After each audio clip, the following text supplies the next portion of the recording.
जहाँ चाह वहीं राह। हम जो कुछ भी पाने की एक बार ठान लेते हैं तो उस लक्ष्य को अवश्य पा लेते हैं।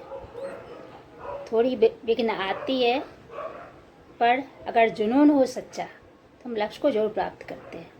नमस्कार सभी को, मैं कल्पना स्वागत करती हूँ आप सबका मेरे चैनल द कल्पना टॉक्स पे। प्राचीन काल में विद्यार्थी गुरुकुल में रहकर ही पढ़ा करते थे। बच्चों को शिक्षा ग्रहण करने के लिए गुरुकुल में भेज दिया जाता था। बच्चे गुरुकुल में गुरु के सानिध्य में आश्रम की देखभाल किया करते थे और अध्ययन भी किया करते थे।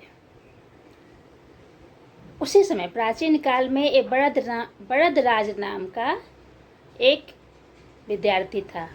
बरदराज को सभी की तरह गुरुकुल में भेज दिया गया।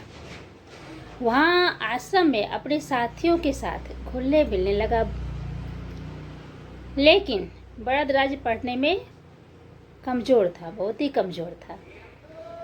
गुरुजी की बात, किसी भी बात तो उसके बहुत कम समझ में आती थी। इस कारण सभी के बीच में वह उपहास का पात्र अक्सर बन जाया करता था। उसके सारे साथी हमेशा उसके मजाक उड़ाया करते थे।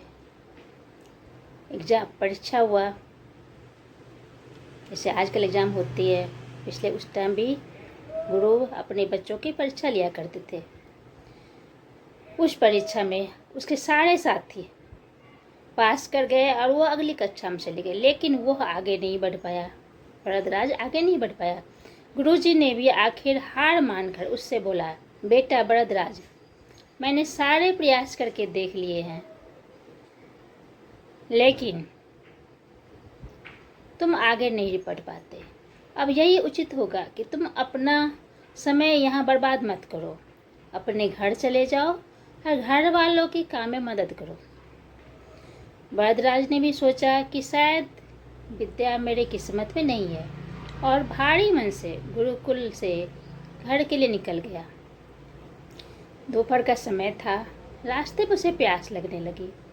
इधर उधर देखने पर उसने पाया कि थोड़ी दूर पर ही कुछ महिलाएं कुएं से पानी भर रही थी। वह कुएं के पास गया। उस कुएं पर जो पत्थरों से बना होता है, वहाँ पर रस्सी के आने जाने से निशान बने हुए थे।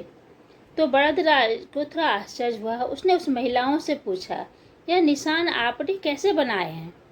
तो एक महिला ने जवाब दिया, बेटे यह निशान हमने नहीं बनाए, यह तो पानी खींचने से बार इस कोमल रस्सी के बार बार आने जाने से, जो पानी खींचते हैं बाल्टी में रस्सी बंधा होता है, इस कोमल रस्सी के बार बार आने जाने से ठोस पत्थर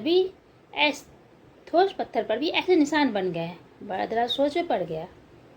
उसने विचार किया कि जब एक कोमल से रस्सी के बार बार आने जाने से एक ठोस पत्थर पर भी गहरे निशान बन सकते हैं, तो निरंतर अभ्यास से विद्या ग्रहण क्यों नहीं कर सकता। बरदराज ढेर सारे उत्साह के साथ वापस गुरुकुल में आया और अथक कड़ी मेहनत करी। गुरुजी ने भी खुश होकर भरपूर सहयोग किया। कुछ सालों ही बाद यही मंदबुद्धि बालक बरदराज आगे चलकर संस्कृत व्याकरण का महान विद्वान बना,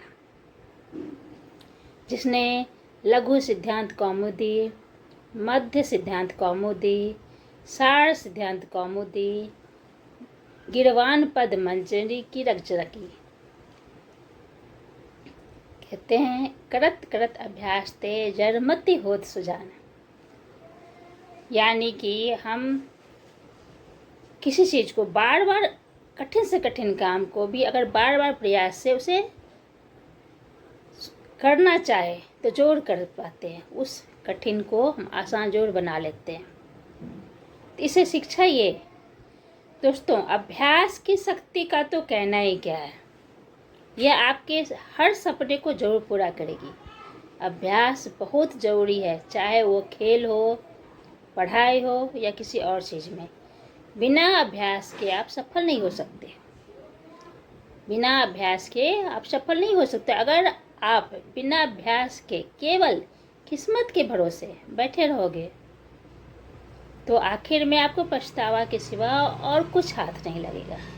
इसलिए अभ्यास के साथ धैर्य, परिश्रम और लगन रखकर आप अपनी मंजिल को पाने के लिए एकजुट हो जाए।